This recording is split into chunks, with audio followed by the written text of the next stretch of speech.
Bonjour à tous, bienvenue sur The Glove Driver. La proposition du jour est simple. Vous, moi, une Porsche 944 turbo, pas n'importe laquelle. Celle-ci est préparée à 270 chevaux. Je me trouve dans la vallée de Chevreuse, il fait un temps extraordinaire. Donc c'est pas compliqué, la semaine dernière en voyant le temps qu'il faisait, j'ai appelé Moteur Essence, je leur ai dit, chers amis, bon, quelle voiture est-ce que je pourrais vous emprunter? Hop, frein à main à gauche, comme dans une Aston Martin. Vous m'en avez parlé, vous me l'avez répété pas mal de fois, un peu moins de supercar, plus de Youngtimer. Ils m'ont dit, Aaron, on a une 944 turbo chez Forever Young, leur branche spécialisée dans les Youngtimers. 944 turbo, je suis obligé de l'essayer. Ce que je vous propose donc, c'est une vidéo assez simple. On part en balade avec cette voiture. Abonnez-vous et mettez un like sur la vidéo si vous voulez que je vous présente plus de Youngtimers comme cette voiture. Et n'hésitez pas à me donner des suggestions dans les commentaires et de voitures que vous aimeriez que je vous présente.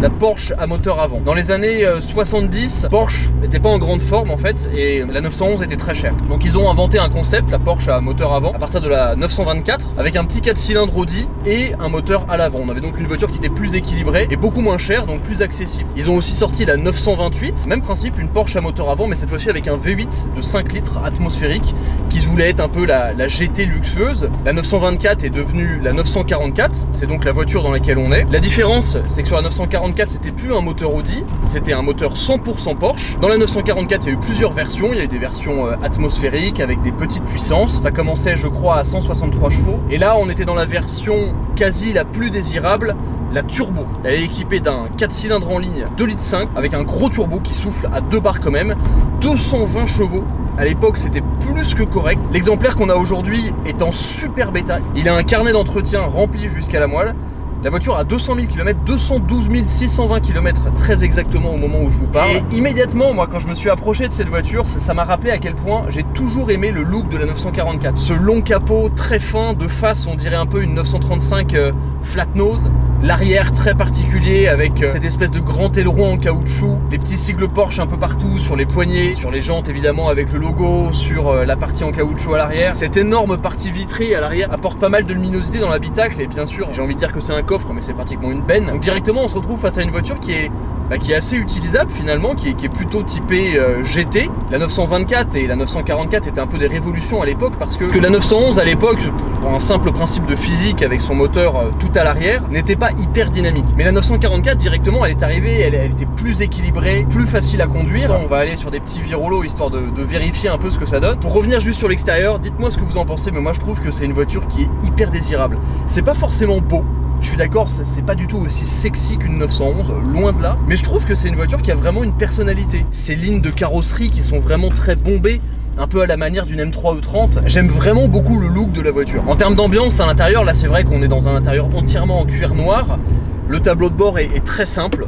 Voilà, c'est du plastique assez dur, c'est pas spécialement joli, mais il y a une petite ambiance. On a les 4 compteurs, le volant qu'on peut retrouver sur la Porsche 964, qui est assez moche, on peut le dire. Et attention, c'est une voiture quand même un petit peu moderne, hein. Vitre électrique, siège électrique. Ces sièges d'ailleurs qu'on retrouve dans toutes les 911, hein, les 904, les types G.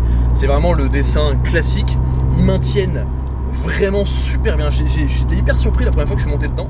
On est assis assez bas et vraiment les renforts latéraux là, ils épousent parfaitement le corps. Par contre, faut pas être trop large. Il y a une petite sonorité sympa, quelques petits craquements dans l'habitacle. On sent que ça vit un petit peu. Voilà, on sent que c'est une voiture qui a quelques années. Le joli toit en cuir noir perforé. Mon rêve, mais vraiment ça je vous jure, c'est une de mes voitures de rêve. Je crois pas que j'en ai déjà parlé sur les réseaux sociaux. C'est la 944 Turbo Cup. C'est une 944 Turbo montée à 250 chevaux avec l'intérieur rose. C'est 80s à souhait. C'est tellement cool. Et l'extérieur champagne un peu rosé, je trouve ça trop stylé. Vraiment j'adore. Immédiatement on sent que la voiture est suspendue un peu à l'ancienne. C'est-à-dire que c'est assez souple, il y a un roulis naturel, la voiture est pas très directe, mais c'est pas pour autant très confortable.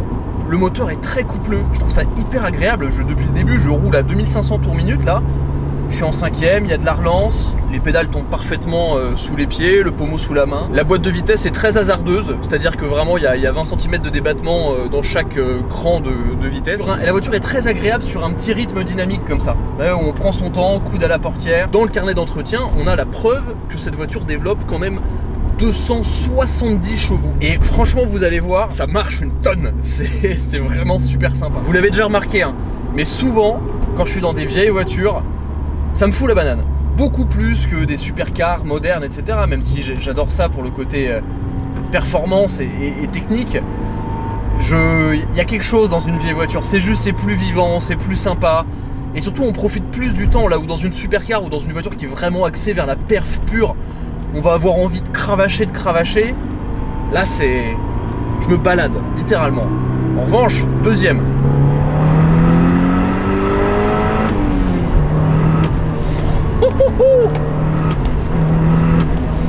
Putain, ça marche une tonne. Les pédales sont top pour le talon pointe. Vous voyez, il y a ce roulis là. Là, la voiture, elle est bien posée sur ses suspattes à l'extérieur. C'est ouf ce que ça marche. Alors, on sent que la prépa était bien faite parce que de ce qu'on m'a dit, j'ai jamais essayé une 944 turbo d'origine, mais de ce qu'on m'a dit, une 944 turbo, c'est quand même un peu un effet on-off de turbo. Donc, il n'y a rien, puis pam, ça part. Là, la puissance est délivrée de manière très linéaire, mais on a un peu l'impression qu'il y a 3 étages à la pédale d'accélérateur. C'est-à-dire il y a le premier tiers qui est vraiment tranquille sur le couple, le deuxième où ça part, et vraiment quand vous mettez chaussette, ça part fort quoi.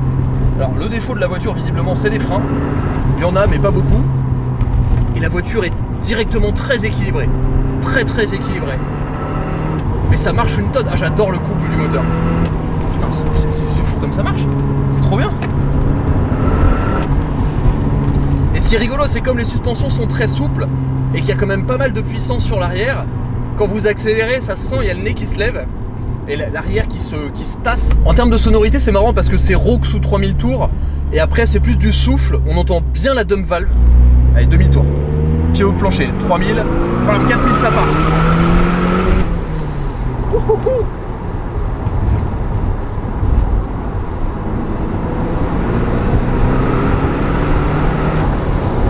Et ça marche vraiment hein. Et c'est génial parce que c'est la puissance parfaite pour la route. C'est-à-dire que ça marche, il faut freiner au bout d'un moment, mais c'est pas débile. Ouais, c'est la puissance bien, 300 chevaux pour la route, je trouve ça bien. Je dis ça, il y a plein de voitures bien en dessous de ça qui sont top, mais 300 chevaux, je trouve ça sympa. Je trouve que c'est une puissance exploitable avec laquelle on peut se faire plaisir, on a des sensations. Mais vraiment à 4000, ça pousse, hein, ça marche, ça accélère fort. Et ça se voit d'ailleurs sur le compteur. D'ailleurs j'aime bien parce que le compteur il est gradé jusqu'à 300. Ça c'est plutôt cool. On sent vraiment cet avant qui se lève. Là le train avant est bien planté. La voiture on sent qu'elle... Les pneus ils sont un peu en mode ouah, qu'est-ce qui se passe? Quand on accélère avec encore un peu de volant, comme c'est assez démultiplié, pareil, vous gardez pas les mains à 9h15, hein. Il faut faire des tours comme ça. Mais il y a de la relance, si vous restez à 4000 au milieu des virages, ça sort fort hein. Je sais pas s'il y a un autobloquant sur cette voiture, j'en suis pas persuadé. J'en suis pas persuadé du tout parce que ça a l'air de vouloir cirer d'une roue. À mon avis, ça sous la flotte, c'est un peu folklorique, je pense. Ce que j'adore, c'est quelque chose que je dis souvent dans les voitures un petit peu anciennes. Bon là, c'est pas si ancien que ça a 25 ans, 30 ans. Mais c'est la balade. La voiture, elle communique, la voiture, elle parle. Voilà, on profite du son un peu rauque du moteur, on profite du couple.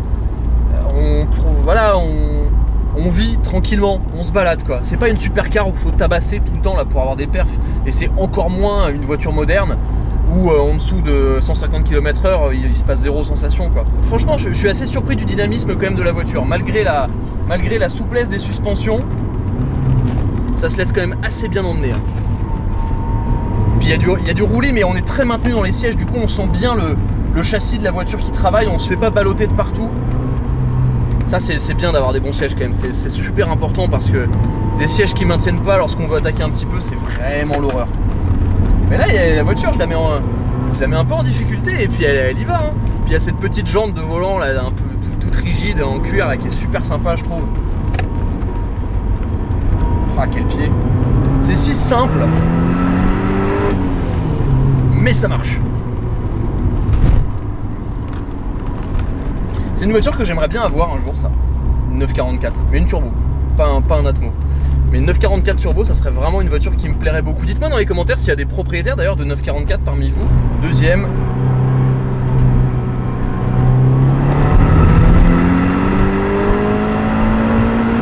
Ça prend ses 7000 tours en plus, hein. C'est hyper sympa à conduire en vrai. C'est vraiment très très sympa. Enfin, c'est sympa parce que on n'a pas besoin d'évoluer à des grandes vitesses dans les virages pour que ça soit engageant. Mais franchement, vu l'efficacité et l'équilibre de la voiture, je me dis qu'avec un petit travail sur les suspensions légèrement plus raides, peut-être des ressorts un peu plus courts et un peu plus durs, peut-être un changement de cylindre bloc, quelque chose comme ça, je pense que ça peut vraiment être une voiture un peu énervée en châssis, hein. Franchement, puis là, vous voyez, fenêtre baissée, le vent frais dans la tronche. J'aime bien la sonorité, franchement c'est sympa. Et puis là... Et ça marche une tonne.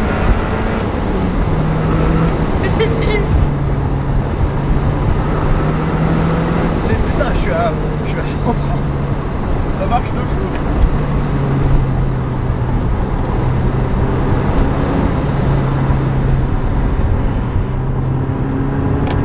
La voiture elle est dynamique, hein. Sur les freins légers, elle prend du roulis. Ah, c'est vraiment sympa. C'est vraiment très très sympa. Franchement je suis fan. Je trouve ça super cool. Et me connaissant, une petite 944 comme ça pourrait être un projet cool. Je vous ai parlé de l'Alpina la dernière fois. Je vous ai parlé de l'Alpina, c'est vrai que ça me plairait une Alpina. Mais une petite 944 comme ça... c'est pas encore complètement dans mon budget, mais je trouve ça juste sympa, c'est atypique. En fait, d'une certaine manière, alors attention, j'extrapole, hein, mais ça me fait un peu penser au Z3M. C'est une voiture que pas grand monde connaît et que qui est un peu réservée aux gens qui l'ont déjà essayé en fait. Mais de prime abord, en fait, ça dit rien à personne cette voiture. C'est une voiture avec laquelle je me verrais bien parce que c'est pratique aussi, la 944, avec tout ce coffre, etc. là. Mais je sais pas à quel point c'est économique en termes de carburant. Bon bah écoutez, j'espère que cette petite balade en 944 turbo préparée 270 chevaux vous a plu. Hyper content d'avoir pu essayer cette voiture et c'est une vraie petite découverte, hein. Là franchement, c'est une voiture avec laquelle je me vois vraiment. Bon, il faudrait quand même 2-3 petites modifs, hein, peut-être un échappement un peu plus loquace, un intérieur de couleur, parce que c'est vrai que le noir, c'est un peu chiant. Un volant différent, des jantes différentes, des petites jantes Fuchs là. Et bah merci d'avoir regardé cette vidéo, comme je vous l'ai dit c'était très simple, hein. Merci évidemment à Forever Young de m'avoir permis d'essayer cette voiture et de vous la présenter. Le lien est dans la description si elle vous intéresse, n'hésitez pas. C'est un bel exemplaire, franchement elle est belle. Et puis bah moi je rentre à Paris et puis on se retrouve bientôt pour de nouveaux essais. A très vite sur The Globe Driver. Ciao.